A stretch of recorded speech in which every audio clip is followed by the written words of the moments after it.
வணக்கம். மற்றும் ஒரு பதிவில் சந்திக்கின்றோம். இன்றைய தினம் 2ஆம் தேதி இலக்கையிலிருந்து வெளிவந்திருக்கக்கூடிய பல விடயங்களை பார்க்கிற போது, குறிப்பாக இந்த அண்மைய நாட்களாகவே தொடர்ச்சியாகவே 2 நபர்களுடைய பேர் என்பதுதான் தொடர்ச்சியாக அடிபடக்கூடியதாக இருக்கிறது.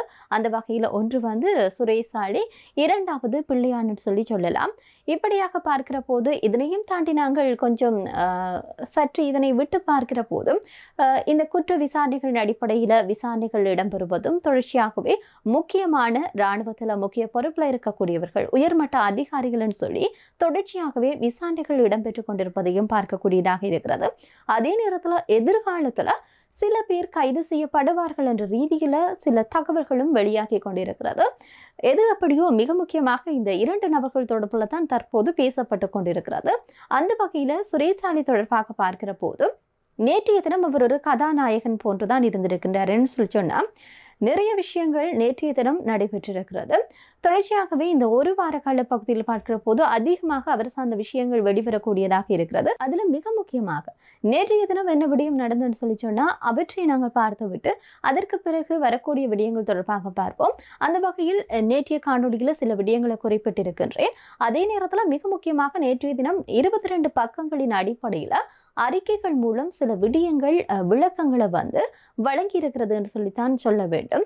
அந்த வகையில சுரேசாலே சில விடயங்களை கோரிக்கைகளை முன்வைத்திருக்கின்றார். அதாவது இது வேண்டுகோள் என்று சொல்லலாம். அந்த வகையில் அவருடைய வேண்டுகோள் என்பது நிராகரிக்கப்பட்டிருக்கிறது. அவை பற்றியான பல விடயங்கள் வெளிவந்து கொண்டிருக்கிறது. அதையும் தாண்டி சில விடயங்கள் இருக்கிறது. அவற்றை நாங்கள் தொடர்ச்சியாகவே பார்ப்போம். இவர் முன்வைத்திருக்கக்கூடிய விடயங்கள் என்ன விடயங்கள் நிராகரிக்கப்பட்டிருக்கிறது, எதற்காக அவை நிராகரிக்கப்பட்டிருக்கிறது என்பது தொடர்பாக நாங்கள் இப்போது பார்த்துவிட்டு அடுத்தது ஏனைய சில விடயங்கள் தற்போது நடைபெற்றிருக்கக்கூடிய சமகால அரசியல் நிலவரம் தொடர்பாக முழுமையாக பார்க்கலாம்.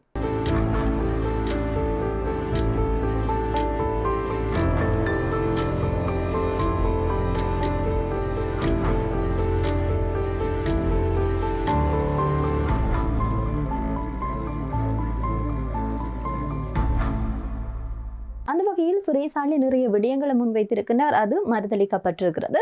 அமைச்சரவை பேச்சாளராக இருக்கக்கூடிய நலிந்த ஜேதிஸ் சில விடயங்களை சொல்லி இருக்கின்றார். அதாவது இவ்வளவு காலமும் அவர் மூக்கினால் தான் சாப்பிட்டு கொண்டிருந்த சுரேசாலி இப்பொழுது வாயினால் சாப்பிட ஆரம்பித்திருக்கின்றார் என்று தான் சொல்லி இருக்கின்றார். அவருக்கு சாப்பாட்டுக்கு குறை ஒன்றும் இருக்கவில்லை, சத்து குறைபாடு ஒன்றும் இருக்கவில்லை. அதே நேரத்தில் எங்களுக்கு இப்போது அவர் வாயினால் சாப்பிட ஆரம்பித்து விட்டது என்பது எங்களுக்கு கொஞ்சம் இலகுவாக இருக்கிறது என்று சொல்லித்தான் ஒரு நையாண்டித்தனமாகத்தான் நேற்றைய தினம் நலிந்த ஜேதிஸ் அவருடைய பதிவு இருந்தது. இதே நேரத்தில் அவர் நீதிமன்றத்தில் வெளிப்படுத்தியிருக்கக்கூடிய விடயம் என்னன்னு சொல்லி சொன்னா, குறிப்பாக அவருக்கு எதிராக 22 விடயங்கள் அடங்கி 22 பக்கங்கள் கொண்டிருக்கக்கூடிய அறிக்கை ஒன்று நேற்றைய தினம் அளவில் கொழும்பு கோட்டை நீதிமன்றத்தினால நிராகரிக்கப்பட்டிருக்கிறது. சுரேசாலி கொடுத்திருக்கக்கூடிய அறிக்கை அவர் கோரியிருக்கக்கூடிய பல்வேறு விடயங்கள் தொடர்பாக நிராகரிக்கப்பட்டது என்பது அவை பற்றிய தகவல்கள் எல்லாம் வெளிவந்து கொண்டிருக்கிறது. குறிப்பாக அவர் சொல்லியிருக்கக்கூடிய விடயம் என்னன்னு சொல்லி சொன்னா, சிஐடியினுடைய விசாரணை என்பது மாற்ற வேண்டும் என்று சொல்லித்தான் கோரிக்கை விடுத்திருக்கின்றார். குறிப்பாக அவர் சுட்டிக்காட்டியிருக்கக்கூடிய பெயர் சாணி அபியசேகர இந்த விசாரணை நடத்தக்கூடாது என்று சொல்லி இது ஒரு விதத்துல தன்னை ஒரு அரசியல் பழிவாங்கல் என்ற ரீதியில தான் அவருடைய கருத்து அமையப்பட்டிருந்தது. அதற்கு நீதிமன்றம் என்பது கடுமையான எதிர்ப்பை வெளியிட்டிருக்கிறது. சாணி அபியசேகர இப்போது முக்கிய பொறுப்புல பதவியில் இருக்கிறார். அவரை உங்களுடைய விசாரணைக்காக நீக்கிவிட முடியாது, அதற்கான எந்த தேவையும் இல்லை என்ற அடிப்படையில மிக கடுமையாகத்தான் எச்சரிக்கை விடுத்திருக்கிறது நீதிமன்றம். ஏன்னு சொல்லி சொன்னா, சாணி அபியசேகர பார்க்கிற போது அவர் குற்றப்புலனாய்வு பிரிவினுடைய திணைக்களத்தினுடைய சிஐடி அந்த பிரிவினுடைய பணிப்பாளராக இருக்கக்கூடியவர் தான் சாணி அபியசேகர. எனவே அவரை நீக்க முடியாது என்று சொல்லி நீதிமன்றம் உறுதியாக கூறியிருக்கிறது. இன்னும் ஒரு சில முக்கியமான விடயங்களும் நிராகரிக்கப்பட்டிருக்கிறது. அவை பற்றி நாங்கள் பார்க்கிற போது, அதாவது தனக்கு எழுதுவதற்கு அந்த எழுது பேப்பரையும் பெண்ணையும் வழங்கப்பட வேண்டும் என்று சொல்லி தான் எழுத வேண்டும் என்று சொல்லி அவர் நிறைய விஷயங்களை அவளுக்கு எழுதணுமாம், இதற்காகவும் கேட்டிருந்தார். இப்படியாக அவர் கேட்டிருக்கக்கூடிய விடயங்களுக்கு நீதிமன்றம் மறுத்திருக்கிறது. இவ்வளவு பாதுகாப்புக்கு மத்தியில் பாதுகாப்பு செலவு இருக்கு, நிறைய செலவு இருக்கு, அவரை பாதுகாப்பது மற்றது மருத்துவமனை செலவில் எல்லாம் மக்களுடைய வரிப்பணம் தானே போய் கொண்டிருக்கிறது. இப்படி இருக்கிற போது ஒரு கோப்பிக்கும் ஒரு பேனைக்கும் எவ்வளவு காசு முடிய போகுது, இதற்கே நீதிமன்றம் நிராகரித்திருக்குன்னு சொல்லி ஒரு சில கேள்வி வரலாம். ஆனால் இதற்கு நீதிபதி ஒரு விடயத்தை சொல்லி இருக்கின்றார். அது ஒரு சரியான விடயமாகவும் அமைந்திருக்கிறது. நீதிபதியாக இருக்கக்கூடிய பசன் அமரசேன தான் சரியான பதிலை கொடுத்திருக்கின்றார். அதாவது சுரேஷ் அளவிற்கு வழங்கப்படுகின்ற கொப்பி பெண்ணினால சில நேரங்களில் விசாரணைகளுக்கு ஒரு முட்டுக்கட்டையாக கூட அமையலாம் என்று சொல்லப்படுகிறது. என்னென்னு சொன்னா சந்தேக நபர் தன்னுடைய உயிர் மீதான அக்கறை இல்லாமல் இருக்கிறார், தொடர்ச்சியாகவே உண்ணாவிரதத்தில் ஈடுபட்டிருந்தார். எனவே அப்படி இருக்கிற போது அவருக்கு சில நேரங்களில் இந்த பெண்ணுகளை கொப்பிகளை கொடுக்கிற போது பெண்ணை வைத்துக் கொண்டு தன்னை வந்து தற்கொலை செய்து கொள்ளக்கூடியதாகவும் இருக்கக்கூடும் என்ற ரீதியில் இது ஒரு பாரதூரமான ஒரு விஷயம் என்று சொல்லி இருக்கின்றார். எனவே இவருக்கு விளையாட்டாக இதனை வந்து வழங்கக்கூடாது என்று சொல்லி தீர்ப்பளிக்கின்றேன் என்று சொல்லி நீதிபதி சொல்லி இருக்கின்றார். இதே நேரத்தில் இந்த லேப்டாப் இருக்குதான், இப்ப அது பார்க்கறதுக்கு முன்னுக்கு இந்த உண்ணாவிரதம் சார்ந்த விஷயங்களை பேசுகிற போது குறிப்பாக இன்றைய நாளில் சில பேர் கூறக்கூடிய விடயம் அவருடைய உண்ணாவிரதம் கூட பொய் என்று சொல்லி மருத்துவ அறிக்கையில் கண்டுபிடிக்கப்பட்டிருக்கிறதாம்.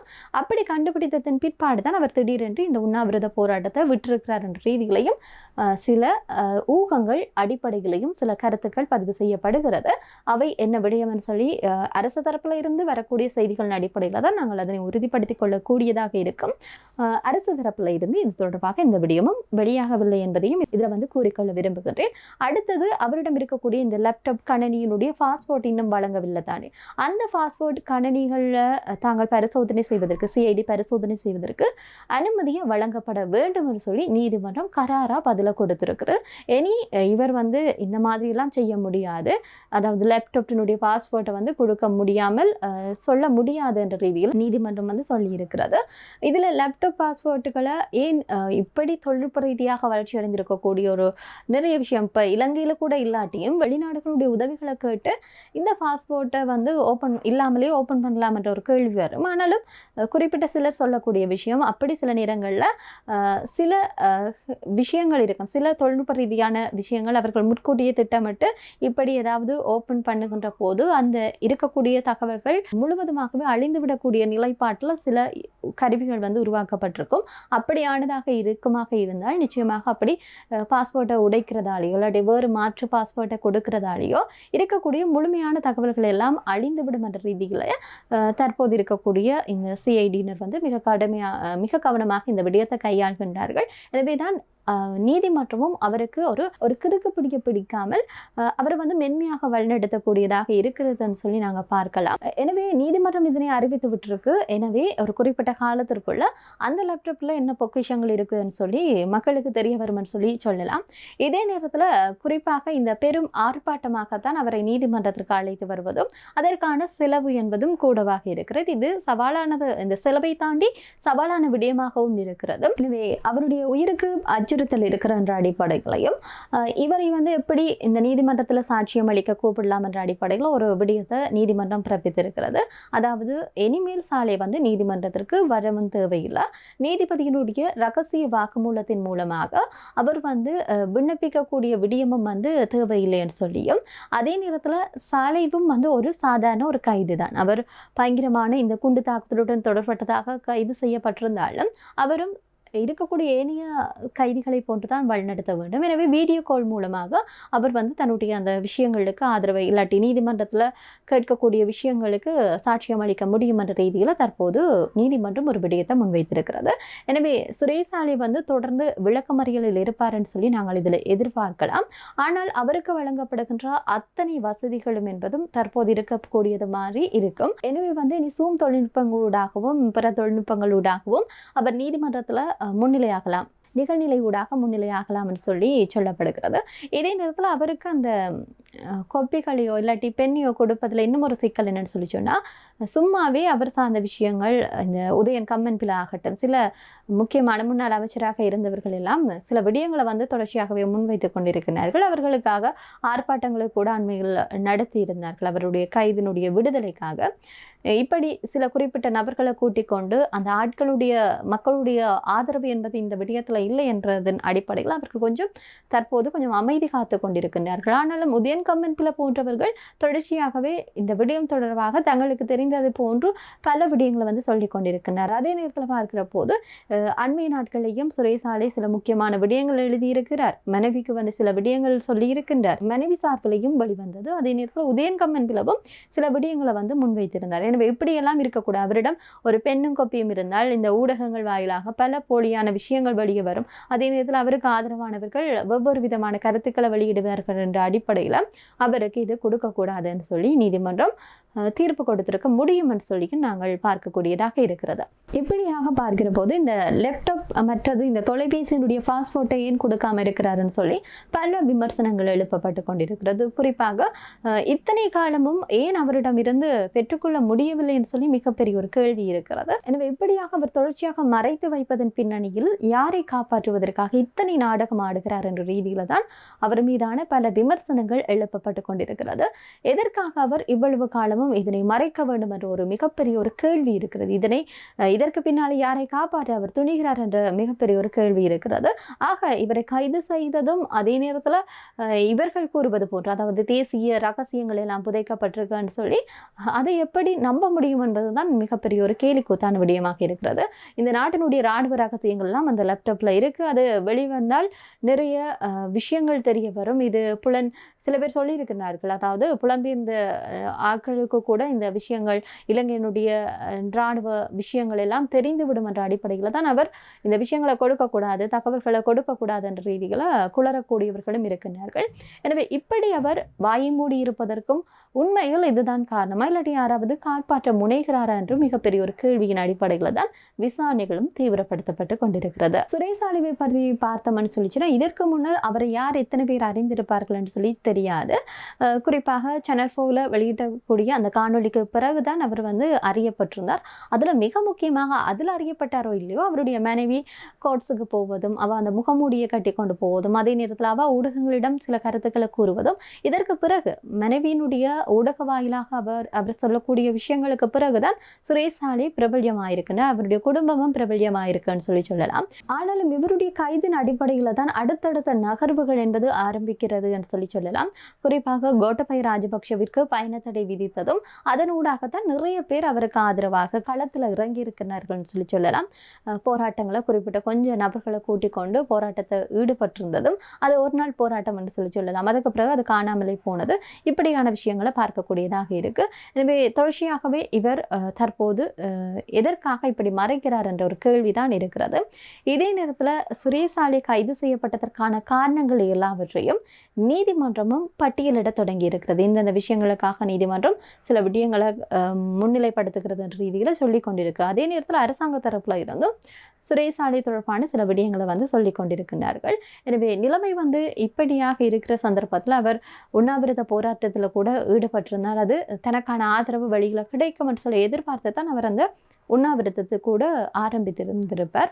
ஆனால் அவருக்கு தெரிந்திருக்கும் இதற்கு பிறகு தன்னை காப்பாற்ற யாருமே இருக்க மாட்டார்கள். குறிப்பாக வெளியில இருக்கக்கூடிய குளரக்கூடியவர்களும் இது சார்ந்த விஷயங்களை பேசக்கூடியவர்களுக்கான ஒரு சக்தி இருந்தால் கூட அவர்களால் எதையும் சாதித்து விட முடியாது என்பது தொடர்பில் அவர் வந்து நன்கு அறிந்து கொண்டார் போல. அதனாலதான் தற்போது இந்த உண்ணாவிரதத்தை வந்து நிப்பாட்டி இருக்கின்றார் என்று சொல்லலாம்.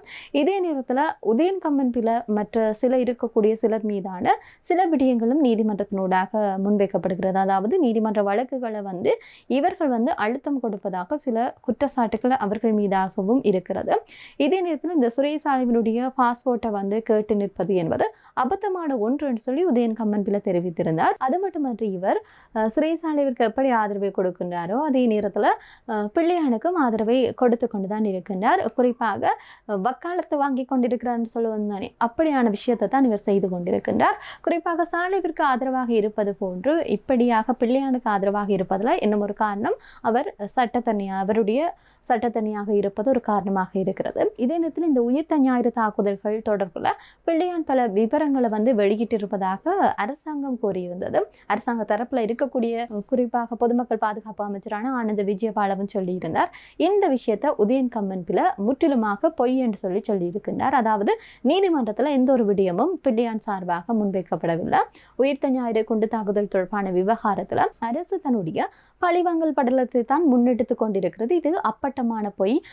பழிவாங்குவதற்காக தான் சுரேசாலைவும் கைது செய்யப்பட்டிருக்கின்றார். அதனை போன்றுதான் பிள்ளையானும் அரசியல் பழிவாங்குதலுக்காக தான் கைது செய்யப்பட்டிருக்கின்றார். அவர் மீதமான எந்த விதமான குற்றச்சாட்டுகளையும் அவர் சொல்லவில்லை, தான் இந்த விஷயங்களை செய்ததாக. ஆனால் அரசாங்க தரப்புல இருக்கக்கூடியவர்கள் தான் இப்படியாக பிள்ளையான் நீதிமன்றத்தில் சொல்லிவிட்டாருன்னு சொல்லி பொய் சொல்கின்றார்கள் என்றுதான் உதயன் கமெண்ட்ல எப்படி அவர் சுரேசாலைவிற்கு ஆதரவாக இருந்தாரோ அதனை போன்றுதான் பிள்ளையானுக்கும் ஆதரவாக செயல்படக்கூடிய ஒரு நிலைப்பாட்டில் இருப்பதையும் பார்க்கக்கூடியதாக இருக்கிறது.